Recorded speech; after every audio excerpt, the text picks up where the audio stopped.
Doctor ഈ heart attack ഒരു തവണ വന്നു കഴിഞ്ഞാൽ വീണ്ടും വരാനുള്ള ചാൻസസ് എങ്ങനെയാണ്? പലപ്പോഴും ഈ കൊളോക്കിയലായിട്ട് ഞാൻ കേൾക്കാറുണ്ട്, അത് ആദ്യത്തെ അറ്റാക്കിൽ, മറ്റേയാൾക്ക് മൂന്നാമത്തെ അറ്റാക്കിൽ അയാൾ രക്ഷപ്പെടുമെന്ന് അറിഞ്ഞുകൂടാ. ഇങ്ങനെ പലരും പറഞ്ഞു കേട്ടിട്ടുണ്ട്. ഹൃദയാഘാതം വരാവുന്ന സാധ്യത, ഞങ്ങളിവിടെ പ്രാഥമിക ചികിത്സ നൽകുന്ന പ്രൈമറി ആൻജിയോപ്ലാസ്റ്റി, അതായത് പെട്ടെന്ന് ഹൃദയാഘാതമായിട്ട് വരുന്ന ഒരു ആൻജിയോപ്ലാസ്റ്റിക്ക് എടുക്കുമ്പോൾ ഏതാണ്ട് 20 മുതൽ 40% വരെ രോഗികൾക്ക് ഒന്നിലധികം രക്തക്കുഴലുകളിൽ ബ്ലോക്ക് ഉള്ളതായിട്ട് കാണും. ഒരു രക്തക്കുഴലായിരിക്കും അപ്പോഴത്തെ ഹൃദയാഘാതത്തിന് കാരണമാകുന്നു. മറ്റ് രക്തക്കുഴലിലും ഈ ബ്ലോക്കിൻ്റെ ആരംഭം ഉണ്ടാകാം. അതുപോലെ പ്രധാന രക്തക്കുഴൽ ഏതാണ്ട് 10 മുതൽ 15% ആൾക്കാർക്ക് പ്രധാന രക്തക്കുഴലിൽ ബ്ലോക്ക് കാണും. അപ്പോൾ ഒരു രക്തക്കുഴലിന് മാത്രം ബ്ലോക്കുള്ളവർ ഏതാണ്ട് 60%-ഓളം വരും.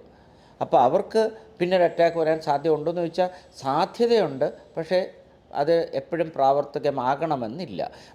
മറ്റ് രക്തക്കുഴലുകൾക്ക് ബ്ലോക്ക് ഉള്ളവർക്ക് ഇത്തിരി അശ്രദ്ധമായ ജീവിതശൈലിയാണ് പിന്നീട് നയിക്കുന്നതെങ്കിൽ വീണ്ടും ഹാർട്ട് അറ്റാക്ക് വരാനുള്ള സാധ്യതയുണ്ട്.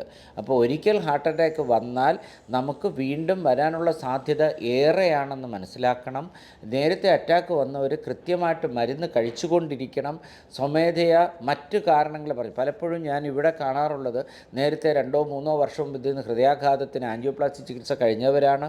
അവർ മരുന്ന് 2-3 വർഷം കഴിച്ചു, പിന്നീട് രോഗലക്ഷണങ്ങളൊന്നും കണ്ടില്ല, ആരെയും കാണുകയോ അഭിപ്രായം സ്വീകരിക്കുകയോ ചെയ്യാതെ മരുന്ന് നിർത്തും, വീണ്ടും ഗുരുതരാവസ്ഥയുള്ള ഹൃദയാഘാതമായിട്ട് ഇവിടെ വരുന്നു.